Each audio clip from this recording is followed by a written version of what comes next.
লংকাৰ কাকি ড্ৰাগছসহ এজনক আটক লংকাৰ ১ নং কাকি ব্লকৰ নিজ বাসভৱনৰ পৰাই আটক ভৱেন হাজৰিকা নামৰ ড্ৰাগছ সৰবৰাহকাৰীটো দীৰ্ঘদিন ধৰি ড্ৰাগছ সৰবৰাহৰ অভিযোগ আছিল ধৃত ভৱেন হাজৰিকাৰ বিৰুদ্ধে কাকি আৰক্ষীয়েও ভৱেন হাজৰিকাৰ বিৰুদ্ধে অভিযান অব্যাহত ৰাখিছিল আজি এক গোপন সূত্ৰৰ খবৰ অনুসৰি কাকি আৰক্ষী থানাৰ ভাৰপ্ৰাপ্ত বিষয়া চামুলজ্যোতি ফুকনৰ নেতৃত্বত অভিযান চলাই ৩টা ড্ৰাগছ ভৰ্তি কণ্টেইনাৰ সহ নিজ ঘৰৰ পৰা আটক কৰে ভৱেন হাজৰিকাক লংকাৰ পৰা ভূপেন্দ্ৰ সিং বাবু ৰিপৰ্ট এনি ভাৰত 24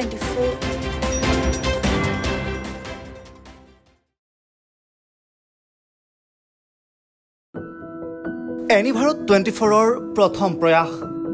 জুবিন গাৰ্গৰ গীতৰ প্ৰতিযোগিতা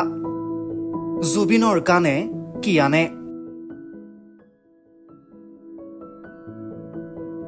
অডিশ্যনৰ বাবে যোগাযোগ কৰক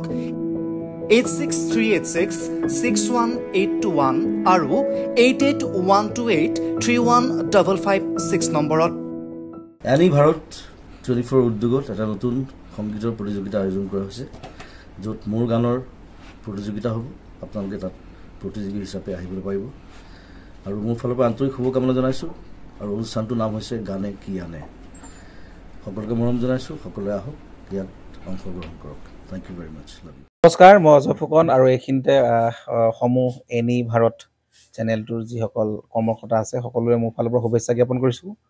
অসমৰ আচলতে সংবাদ জগতত নতুনকৈ আচলতে এটি আত্মপ্ৰকাশ ঘটিছে আমাৰ নিউজ চেনেল এনি ভাৰত আৰু এনি ভাৰতৰ এটা খুব ধুনীয়া এটা অনুষ্ঠান হ'বলৈ গৈ আছে সকলোৱে জানে আমাৰ সকলোৰে মৰমৰ হাৰ্টথ্ৰব জুবিন গাৰ্গৰ গানে কি আনে আচলতে জুবিন দাৰ সেই গীতৰ আধাৰত আমাৰ হিৰুদাই লিখা সেই গীতটি গানে কি আনে এই গানে কি আনে নামৰ এটি তেওঁলোকে সাংগীতিক ৰিয়েলিটি শ্ব' কৰিবলৈ গৈ আছে আৰু 15 আগষ্টৰ পৰা গোটেই আৰম্ভ হ'ব প্ৰথম অডিশ্যন অসমৰ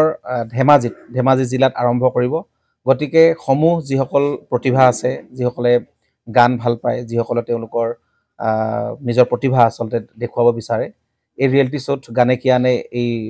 প্ৰতিযোগিতাত অংশগ্ৰহণ কৰক আৰু খুব ধুনীয়া আপোনালোকে সুবৰ্ণ সুযোগ লাভ কৰিব লগতে ইয়াতে পুৰস্কাৰ আছেই বিভিন্ন ধৰণৰ উপহাৰো আপোনালোকে লাভ কৰিব আৰু লগতে এগৰাকী প্ৰতিষ্ঠিত আচলতে এগৰাকী শিল্পী হিচাপে অসমৰ সাংস্কৃতিক জগতত আপোনালোক প্ৰতিষ্ঠা লাভ কৰিব গতিকে গোটেই অনুষ্ঠানটোলৈ মোৰ ফালৰ পৰা শুভকামনা থাকিল আৰু লগতে এই অনুষ্ঠানটোত আপোনালোকে অংশগ্ৰহণ কৰিব আমিও আছো আৰু সকলোকে আমি লগ পাম ধন্যবাদ ৰব আপুনি যে এটা অপৰাধ কৰিবলৈ গৈ আছে আপুনি জানেনে এই নাবালিকা গৰাকীক এতিয়াই বিয়াত বহুৱাটো যে এটা অপৰাধ আপুনি জানেনে অপৰাধ কেনেকৈ মোৰ ছোৱালী মোৰ কথা তুমি যিয়েই নোকোৱা ভূঞা 18 বছৰৰ তলৰ যিকোনো কন্যা সন্তানৰ বিয়া দিলেই আইনগতভাৱে এক দণ্ডনীয় অপৰাধ বিয়া দিয়াজন যিমান দায়ী বিয়া পতাজনো সমানে দায়ী এতিয়া তাই পঢ়া শুনা কৰাৰ বয়স খেলা ধূলা কৰাৰ বয়স তাই খেলিবলৈ দিয়ক পঢ়িবলৈ দিয়ক আৰু চাব এদিন আপুনি তাইক লৈ গৌৰৱ অনুভৱ কৰিব পাৰিব এতিয়াই তাইক সংসাৰৰ বোজা দি তাইৰ ভৱিষ্যত জীৱনটো অন্ধকাৰ কৰাৰ অধিকাৰ তোমাৰ জানো আছে মোৰ ভুল হৈ গ'ল মাজনী মোক ক্ষমা কৰিবা শিক্ষা ল'ৰা ছোৱালী উভয়ৰে প্ৰাপ্য আৰু অধিকাৰ